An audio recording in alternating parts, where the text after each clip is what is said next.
The council chamber floated in space, a huge ring of light and metal. Representatives from every major world and species of the galaxy sat in tense silence. The air was thick with anticipation.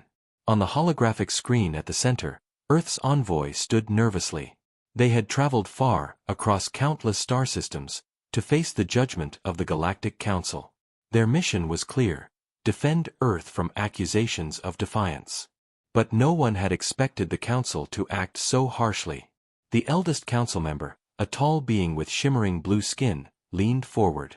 His voice was cold, cutting through the chamber. Earth has broken the laws of interstellar conduct. Its actions are reckless. The Council has decided, Earth is exiled. No planet shall trade, ally, or share technology with them. You are isolated. You have one standard cycle to prepare. A murmur of shock ran through the chamber. Earth's envoy swallowed hard. They had expected warnings, perhaps fines, maybe even temporary restrictions. But exile? Complete isolation. That was more than anyone had imagined. Back on Earth, news channels buzzed with urgency. Families crowded around screens, children clinging to parents, their eyes wide with fear. Scientists and leaders huddled in emergency meetings. Panic ran through the streets. People whispered, "Exiled, alone in the galaxy, what can we do?" Yet, fear was not the only response. Among the panic, there was determination.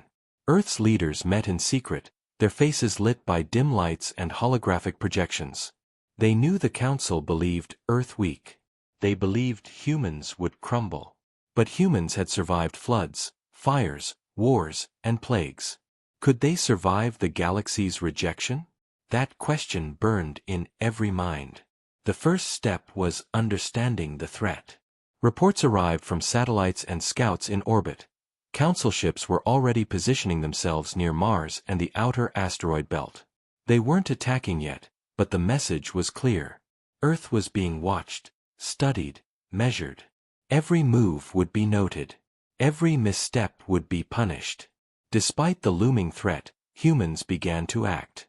Engineers worked around the clock in factories, repurposing old satellites into weapons and communication arrays. Scientists explored faster propulsion systems. Military strategists studied the Council's tactics. They had no large fleet, no alien allies yet, but they had ingenuity. And ingenuity, humans believed, could match raw power. In the middle of this chaos, a strange signal arrived. It was weak, barely detectable, coming from the dark side of the outer planets. It was not human. It pulsed in a rhythm, almost like a heartbeat. Earth's top scientists analyzed it for hours. Some said it was a message, a warning, or perhaps an invitation. No one knew. But it reminded humanity that the galaxy was vast, full of unknowns, and maybe, just maybe, not every being in it was against them. Meanwhile, ordinary citizens watched the sky with new eyes. Amateur astronomers tracked ships moving in patterns they could not understand. Children dreamed of the stars differently, imagining alien worlds and strange creatures. Farmers, miners, and teachers whispered about hidden powers humanity might awaken. Fear was still there, but hope glimmered like a tiny star in the darkness. As Earth prepared for isolation, the Council issued one final decree through the HoloNet. Earth has 12 cycles to comply with exile. Any attempt to defy this judgment will be met with force. Let this be known throughout the galaxy. The words were simple, but their weight crushed spirits. Yet, in a quiet corner of the planet, a young engineer smiled. "They think we will fall," he said. "They do not know us." That night, lights flickered across cities and towns as people dreamed of survival and revenge. Some walked the empty streets, thinking about the future. Others stared at the stars, wondering what lay beyond the Council's reach.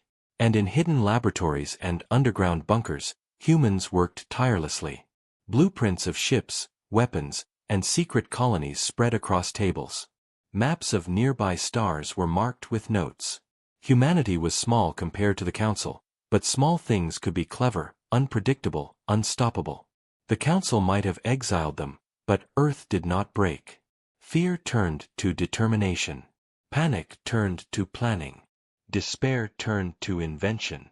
And somewhere, far beyond the nearest star, the strange signal pulsed again, as if acknowledging Earth's resolve.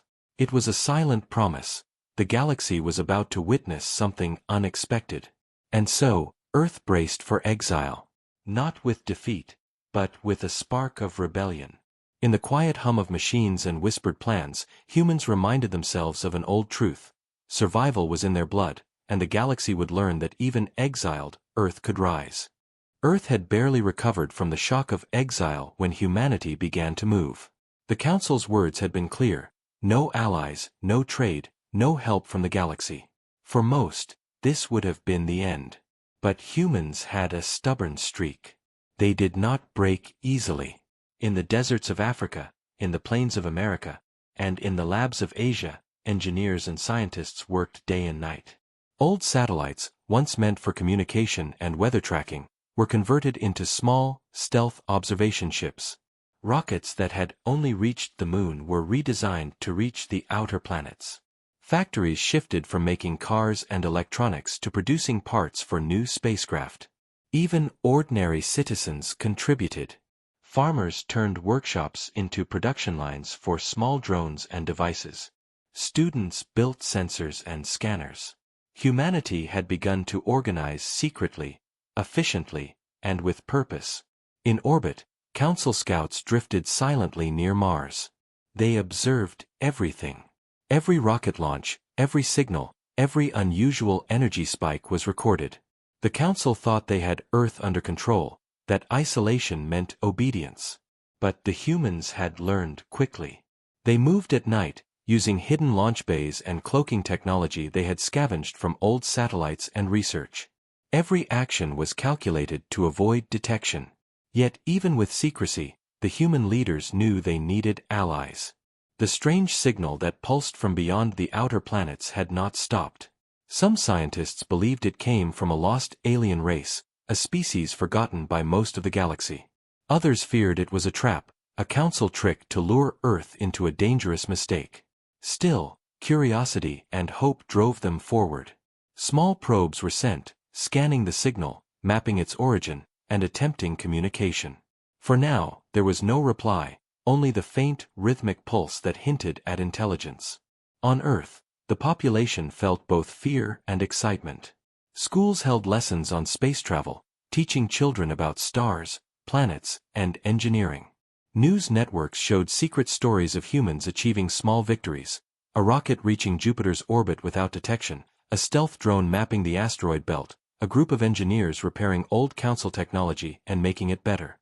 Citizens whispered among themselves, "We may be exiled, but we are learning faster than they think." Military leaders and scientists met in underground bunkers.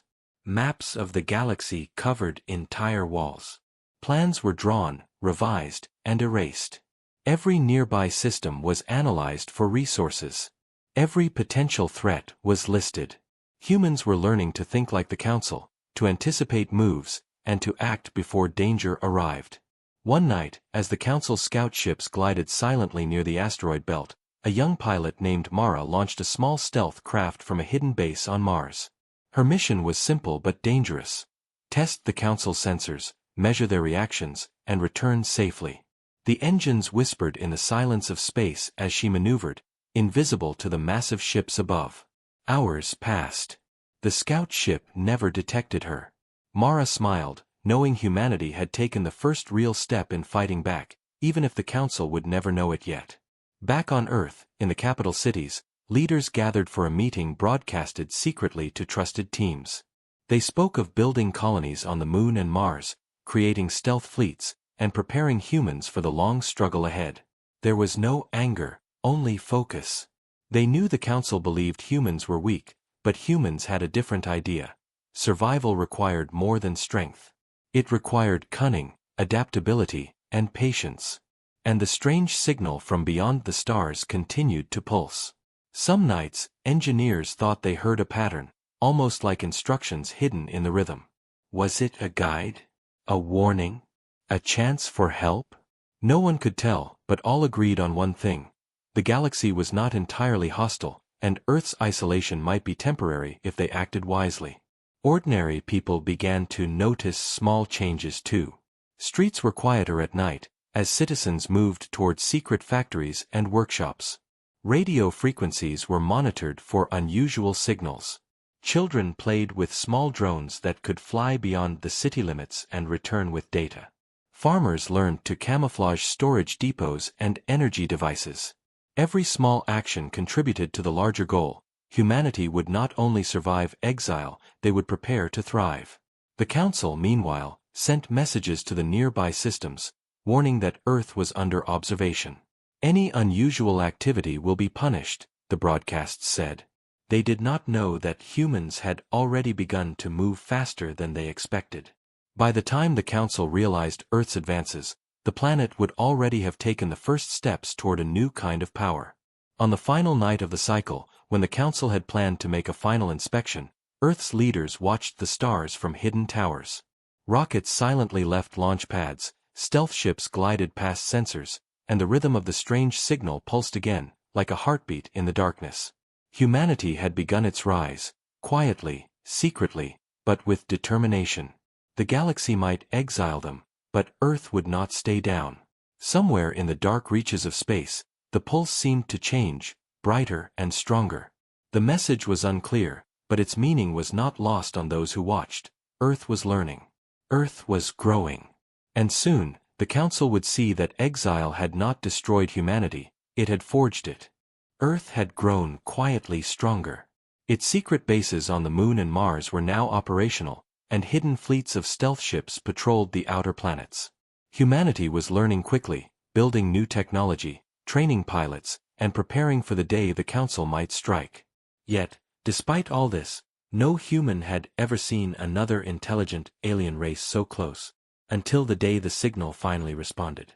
It started as a flicker on a deep space scanner, a small ship moving with impossible speed and precision. Scientists watched, hearts pounding. The ship approached Earth's outer atmosphere slowly, deliberately. It was unlike any human or Council design. Sleek, shimmering, almost organic in shape, it hovered silently above the Moon's secret colony. The humans who saw it held their breath. This could be a friend, or a spy. The alien ship sent a transmission. It was not in any language known to humans. Instead, it was a series of lights and pulses, a rhythm that seemed almost musical. Earth's top linguists and scientists worked frantically, translating patterns into something understandable. Hours passed. Slowly, a simple message emerged: we seek knowledge. We offer help. Earth's leaders debated what to do. Some feared a trap. The Council could have sent this ship to test Earth, or worse, destroy the planet. Others saw opportunity. If humanity could gain allies, even one, the balance of power in the galaxy could shift. After long discussions, they agreed to communicate, carefully and cautiously. The first human envoy boarded a small shuttle and approached the alien craft. The ship seemed alive, responding to their presence, opening a hatch in a smooth, almost liquid motion. Inside, they found beings taller than humans, with skin that glowed softly and eyes that reflected starlight. They spoke through a translator device, their voices melodic, calming, and strange. "We have watched your world," one said. "You are clever, and your spirit is strong. We can teach you, if you trust us."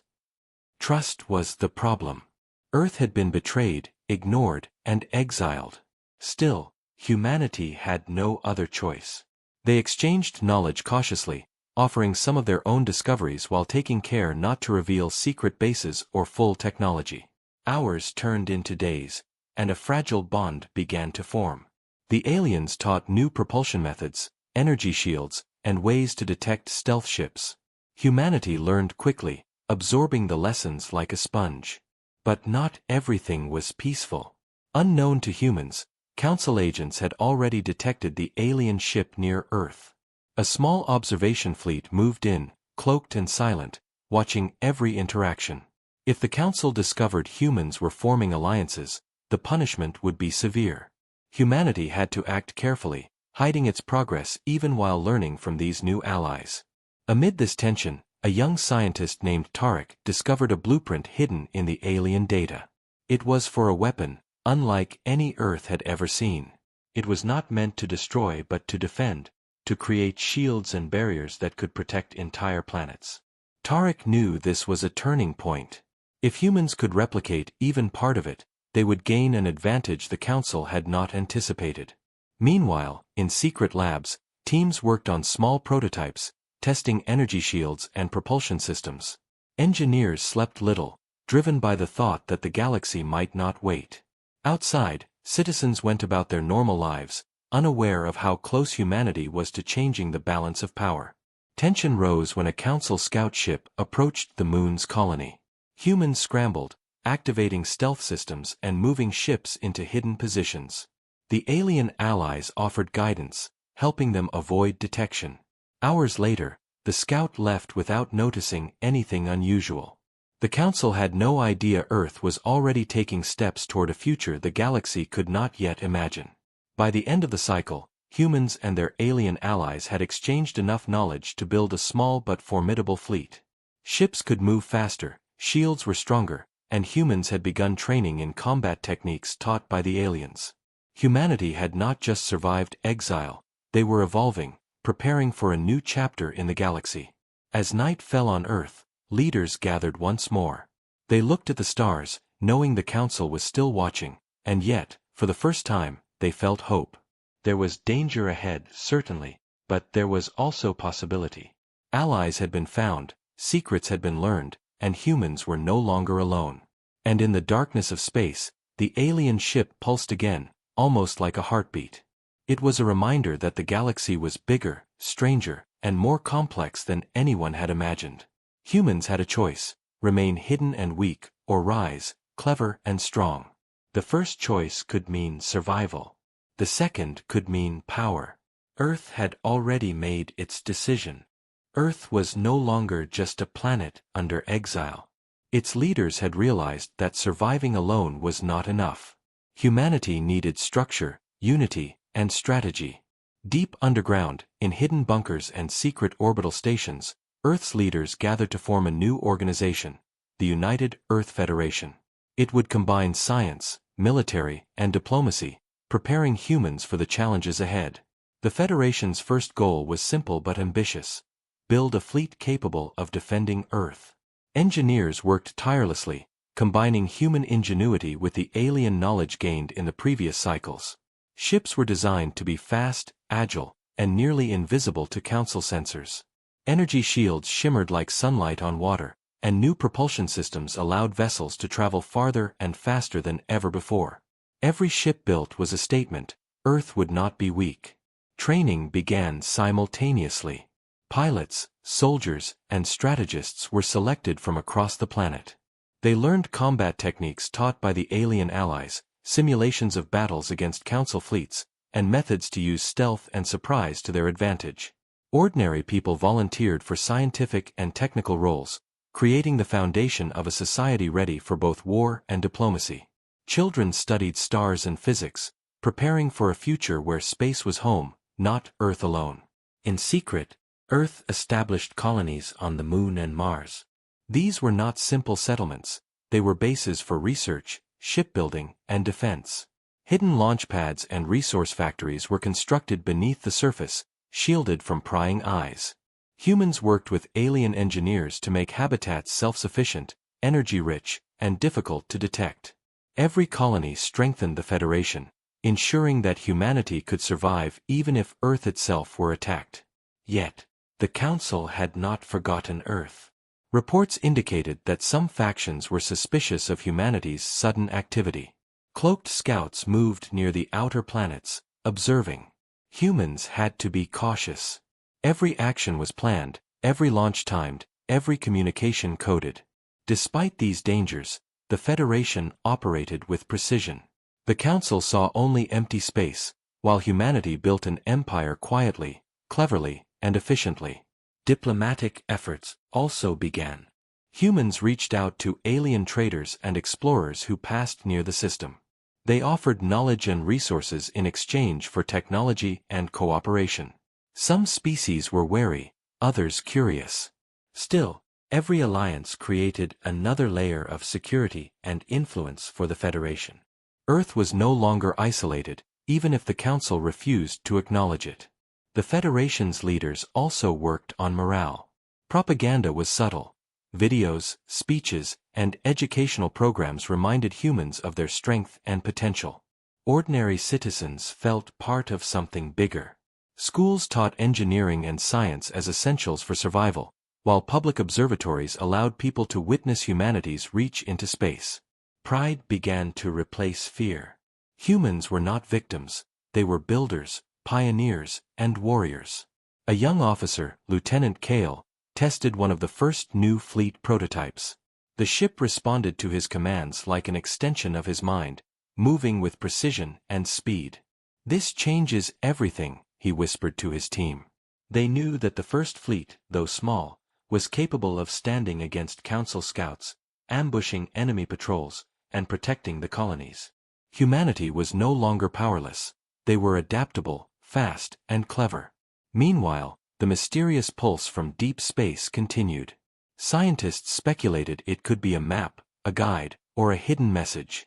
Some feared it might attract dangers, others hoped it would lead to allies. Regardless, the Federation decided to study it, preparing to follow wherever it led. It was another opportunity, one humans were ready to seize. Tension rose when the first Council fleet appeared near Jupiter. Humans observed from hidden satellites and stealth drones. The Council ships were larger, more powerful, and well-armed. A battle was possible at any moment. But instead of panicking, Federation leaders saw opportunity.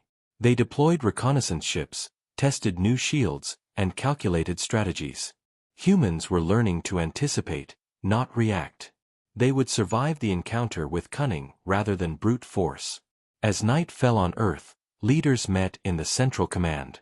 The stars outside seemed endless, a reminder of both danger and potential.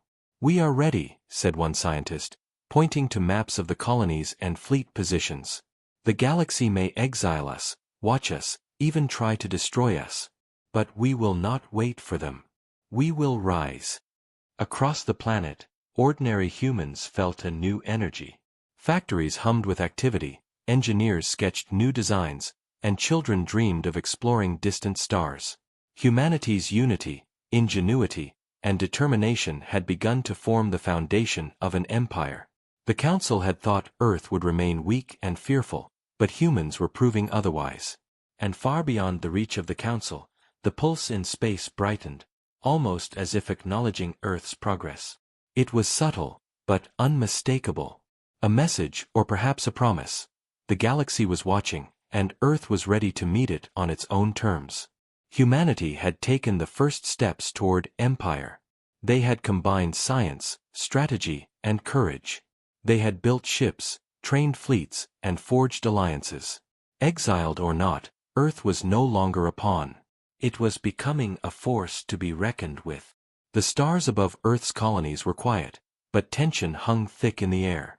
Humanity had grown strong, its fleets trained and ready, but nothing could truly prepare them for the first real battle against the Council. Reports arrived that a Council armada had entered the Outer Rim, moving toward the asteroid belt and Mars colonies. Their numbers were far greater than Earth's small fleet, and their weapons were deadly. Fear gripped even the most experienced officers. Commander Leora stood on the bridge of the flagship, her hands steady on the controls, though her heart raced. "Remember," she said to her team, "we are not trying to win by strength. We win by strategy, speed, and surprise. The Council underestimates us.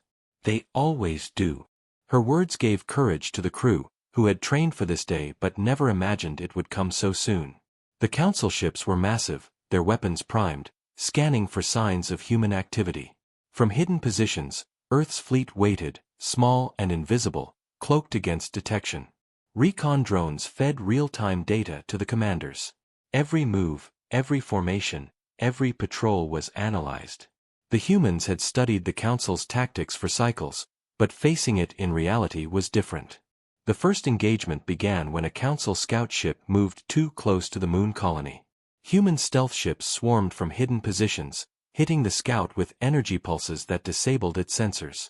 It was a warning, a test, but it worked. The Council fleet did not expect attack, and humans took advantage of the confusion. Meanwhile, on Mars, colonies scrambled to protect themselves. Engineers activated emergency shields, and small fleets of agile ships moved to intercept threats. Civilians watched the sky anxiously, seeing flashes of light and hearing distant booms. This was no simulation. Humanity was in its first real battle for survival. In orbit near Jupiter, larger Council ships detected movement. They fired weapons, energy beams slicing through space. Humans dodged with maneuvers taught by alien allies, weaving through debris and planetary shadows. Lieutenant Kale guided his ship expertly, leading small teams into ambush positions. Every shot they fired was calculated, every evasive move precise. Though outnumbered, humans had the advantage of cleverness. Some Council officers began to doubt the mission. Reports of disabled ships, failed attacks, and strange maneuvers caused confusion. "How can humans fight like this?" one officer asked. "They are too unpredictable." Unpredictability was exactly what humans relied on. Their small numbers forced them to innovate, think ahead, and strike where the enemy least expected. The battle escalated as more Council ships arrived. Energy beams lit the darkness, and explosions shook hidden colonies. Humans used diversion tactics, drawing enemy ships into traps. Drones released clouds of reflective particles, hiding entire fleets. Pilots navigated asteroid fields with skill and precision, using them as natural shields. The Council fired blindly, missing targets while humans struck strategically. In a quiet command room on Earth, leaders monitored the battle. Maps showed the positions of fleets, casualty estimates, and energy levels. Every human vessel that survived was celebrated silently. Every small victory mattered. Humans were proving that cleverness and unity could match raw power. The battle was far from over, but morale soared. Humanity was not weak. They were determined, adaptable, and resilient. Hours passed. The Council realized Earth was not as defenseless as they assumed. Orders came from their command: retreat, reassess. For the first time, humans had forced the largest power in the galaxy to pull back. The Council ships retreated toward the inner systems, cautious and wary. Humanity's fleet, though battered, returned to hidden bases safely. Amid the relief, there was no celebration. Engineers already planned repairs, strategists reviewed every move, and pilots studied the Council's behavior. The first battle had been survived, but the war was only beginning. Humanity had proven that exile was not defeat. They had learned that intelligence, courage, and preparation could overcome size and firepower. The pulse from deep space continued, unnoticed by the Council.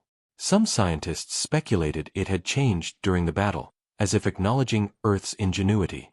Allies unknown, lessons learned, ships repaired, the future was uncertain, but humans felt something they had not felt in generations: confidence.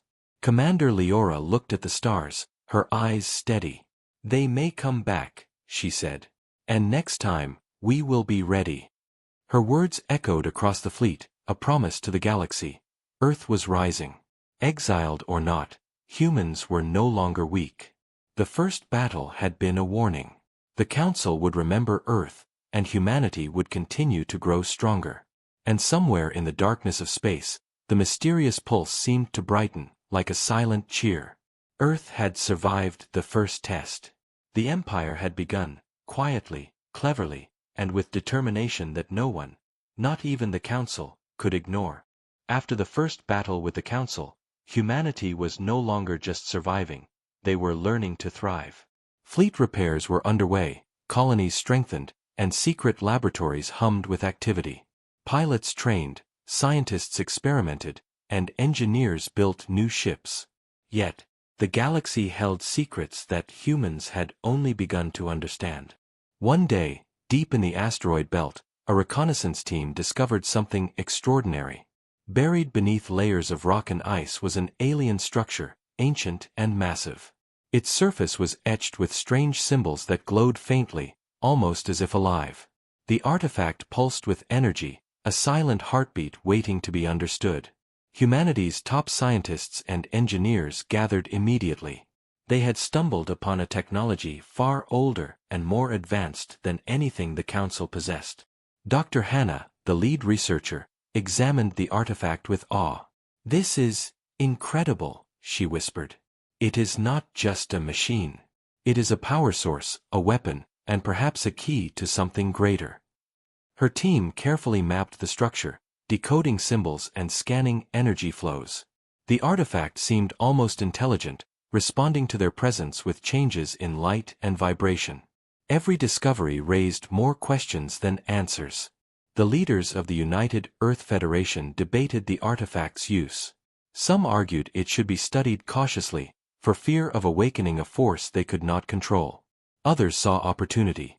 With this power, humanity could secure its colonies, build stronger fleets, and perhaps challenge the Council openly. The tension was palpable. Every decision had consequences, and mistakes could cost millions of lives. Meanwhile, the Council's scouts were nearby, though hidden from human sensors. They monitored activity in the asteroid belt, unaware of the full significance of the artifact. Humans had learned to move quietly, but the Council's curiosity was relentless. One wrong step, and the artifact's location could be discovered, prompting a full-scale attack. Humanity had to protect it at all costs. Dr. Hannah's team discovered a hidden chamber within the artifact. Inside, glowing symbols formed a map of the galaxy, highlighting locations of ancient energy nodes and powerful planets. "This could change everything," said Hannah. "We can use this to understand energy flows, faster-than-light travel routes, and even defenses the Council never dreamed of." Engineers and scientists worked around the clock to integrate some of the technology into Earth's fleet, creating new ships with energy shields and propulsion far beyond what humans had before. Tensions arose among human leaders. Some feared that using the artifact as a weapon could provoke the Council into war. Others argued that hiding it and doing nothing would leave humanity vulnerable forever. Arguments grew heated, but the consensus emerged: the artifact must be used carefully, for defense, exploration, and understanding, not reckless attack. Humanity had learned that intelligence and strategy often mattered more than raw power. As work continued, strange phenomena began occurring near the artifact. Energy pulses disrupted communications, lights shifted unpredictably, and sensors recorded unusual gravitational fluctuations. Some scientists suggested the artifact might be partially sentient, aware of observers. Teams adjusted their research protocols, cautious but eager to learn. The potential benefits were immense, but the risks were real. The Council, still unaware of the artifact's true power, increased its surveillance of Earth and the outer rim. Ships moved cautiously, reporting anomalies in asteroid energy readings. They assumed humans were experimenting with hidden technologies, but none guessed the scale of the discovery. Humanity's advantage was growing quietly, and with it, confidence and determination.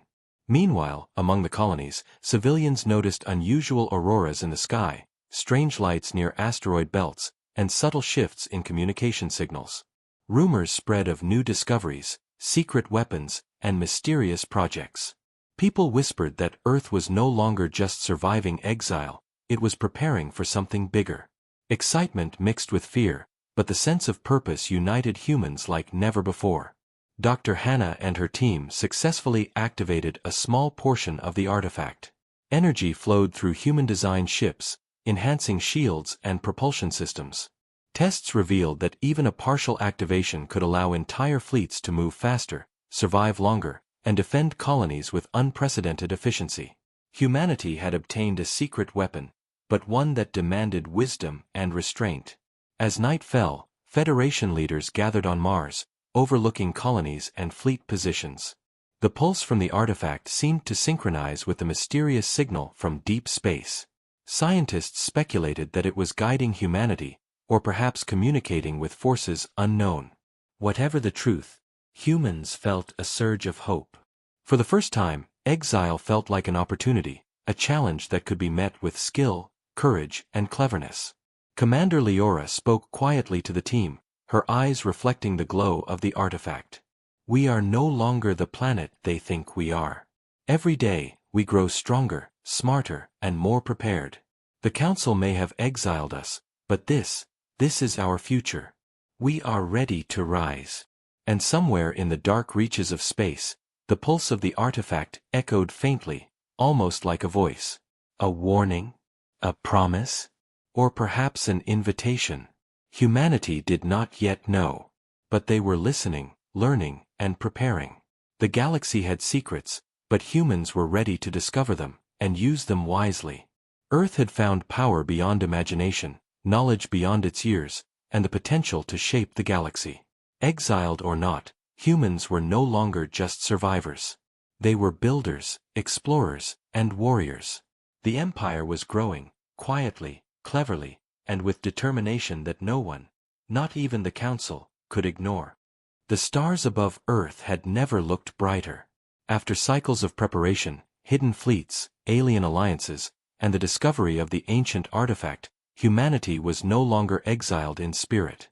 They were ready to announce their presence to the galaxy, not as a weak planet, but as a rising empire. In the United Earth Federation's Central Command, leaders gathered. Holographic maps of colonies, fleets, and trade routes shimmered in the room. Commander Leora stood at the forefront, addressing the Council of Earth's leaders. "We are ready," she said. "We have survived exile, learned from allies, and discovered power beyond imagination. Today, the galaxy will see what humanity has become." Across the colonies, signals went out. They were not hidden or secretive this time. Beacons projected Earth's message into nearby systems, a simple declaration that humanity had risen, and that they were now a force in the galaxy. Humans had learned patience, cleverness, and restraint. They did not threaten, but they did not hide. Every planet, every fleet, and every ally was ready to defend the announcement. In orbit, the newly built fleet glinted in the light of distant stars. Ships of all sizes, agile fighters to massive carriers, moved in perfect formation. Energy shields shimmered, and propulsion systems glowed faintly, a silent warning to anyone who might underestimate them. Civilians on Earth watched as satellites transmitted images of the fleet, filling them with pride. For the first time, humans felt they had claimed their place in the stars. Council scouts, observing from afar, detected the signals immediately. Confusion and concern spread quickly. No one had expected humans to rise so fast, to build alliances, and to harness unknown technologies. Reports came in. The humans were not only strong, but they were clever, unpredictable, and united. Some factions within the Council began to doubt their previous assumptions. Meanwhile, humans reached out to alien allies, expanding influence quietly. Traders, explorers, and even hidden civilizations received Earth's offer of cooperation and mutual growth. Some were cautious, some curious, and some eager to join. The message was clear: Earth had changed. Humanity had moved from isolation to influence, ready to negotiate, trade, and defend itself with intelligence and strategy. In the heart of the artifact, energy pulses synchronized with Earth's signals, as if endorsing their rise. Scientists speculated that the ancient technology was guiding them, amplifying their message, and signaling to distant systems that humanity had discovered a new path. The galaxy was listening, whether it realized it or not. The first ambassadors from neighboring systems arrived cautiously, curious about Earth's sudden power and confidence. Diplomatic talks began, and humans demonstrated not aggression, but ingenuity. Strategies were discussed, technology shared in controlled ways, and treaties signed that promised protection, trade, and knowledge. The United Earth Federation was no longer a hidden force.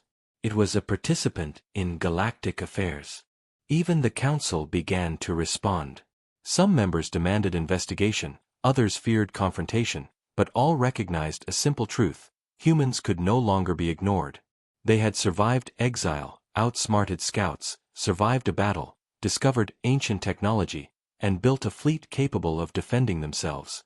Exile had forged them, made them clever, adaptable, and determined. On Earth, ordinary citizens looked at the night sky differently. Children dreamed not just of space travel, but of exploration and leadership. Engineers and scientists felt pride in their creations. Soldiers, pilots and strategists understood that their actions had shaped the future. Humanity had risen not by force alone, but by unity, intelligence, and perseverance. Commander Leora addressed her fleet one final time before the galaxy. We did not rise to destroy.